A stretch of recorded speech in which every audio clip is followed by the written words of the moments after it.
Bonjour, nous allons maintenant parler dans le module 4 de la différence entre la douleur et la souffrance. C'est une notion voilà, qui est importante à savoir parce que beaucoup de gens les utilisent mal. Donc l'objectif, c'est expliquer la distinction entre la douleur physique, sensation physique, et la souffrance émotionnelle. C'est une réponse psychologique.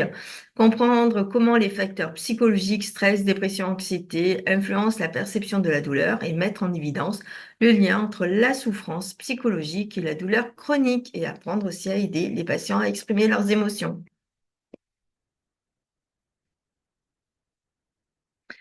Donc, la douleur, c'est une sensation qui est physique, désagréable, souvent associée à un stimulus nocif, traumatisme, inflammation. Elle est généralement localisée et peut être mesurée en intensité grâce à des outils comme l'échelle numérique de la douleur, EN, ou l'échelle visuelle analogique, EVA. La souffrance, quant à elle, c'est une réponse émotionnelle à la douleur, souvent caractérisée par des sentiments de peur, de tristesse, pardon, de frustration, d'isolement.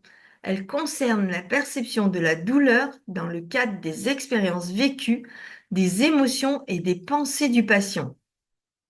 Donc l'importance de la distinction, c'est comprendre que la douleur physique n'implique pas forcément de souffrance psychologique et inversement. Par exemple, une personne peut ressentir une douleur physique, mais maintenir un bien-être émotionnel ou souffrir émotionnellement sans ressentir de douleur physique.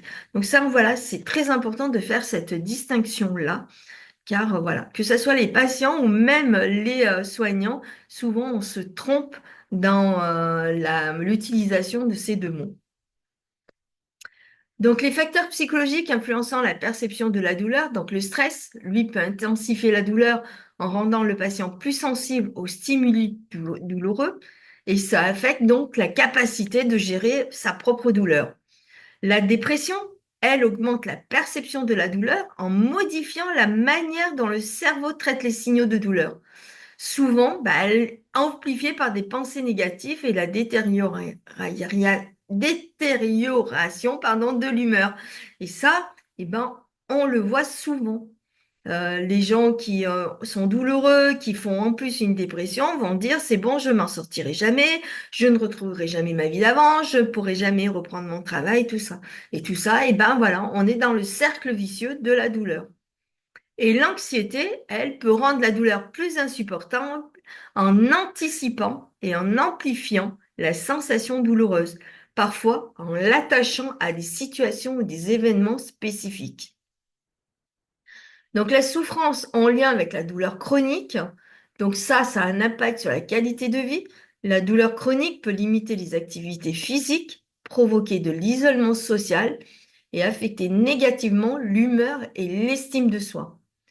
Les émotions et la douleur, les patients peuvent exprimer leur souffrance en disant qu'ils se sentent mal, ce qui est essentiel à reconnaître et à valider pour aider à briser le cercle vicieux douleur-souffrance. Moins on va écouter le patient, et plus ce dernier-là va être demandeur et il aura de plus en plus mal.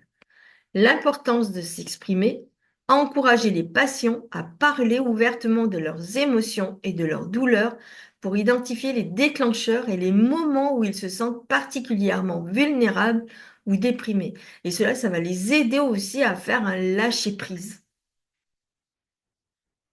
Donc, les stratégies pour aider les patients à s'exprimer, tout ça, on le reverra un peu plus tard dans la formation, hein. Ouvrir le dialogue, donc encourager les patients à parler de ce qu'ils ressentent émotionnellement et lorsqu'ils parlent de leur douleur, en reconnaissant qu'il est normal d'être mal à l'aise et l'important d'en discuter. Utiliser donc des outils de journaling, hein, recommander la tenue d'un journal, on en parlera aussi tout à l'heure, un journal de la douleur, hein, pour consigner à la fois les symptômes physiques et les sentiments associés, et puis aussi les horaires, tout ça, et encourager le soutien social, intégrer les proches dans le processus de gestion de la douleur pour renforcer le soutien et la compréhension émotionnelle. Et discuter aussi de la thérapie cognitivo-comportementale, le TCC, pardon, et des thérapies psychologiques comme outils pour traiter la souffrance psychologique liée à la douleur chronique. Tant qu'on n'a pas fait ce processus-là avec le patient, Ça ne sert à rien de lui dire que sa douleur est dans sa tête et qu'il faut qu'il aille voir un psy. Donc vous avez vu jusqu'où il faut aller quand même pour pouvoir se permettre après de discuter d'une éventuelle approche avec un psychologue. Et là, le patient sera réceptif. Alors, si vous lui dites, ah ouais, mais vos douleurs, c'est dans votre tête, allez voir un psy, il ne sera pas du tout réceptif et au contraire, là, ça va engendrer encore des douleurs supplémentaires. Voilà, à bientôt pour le prochain module.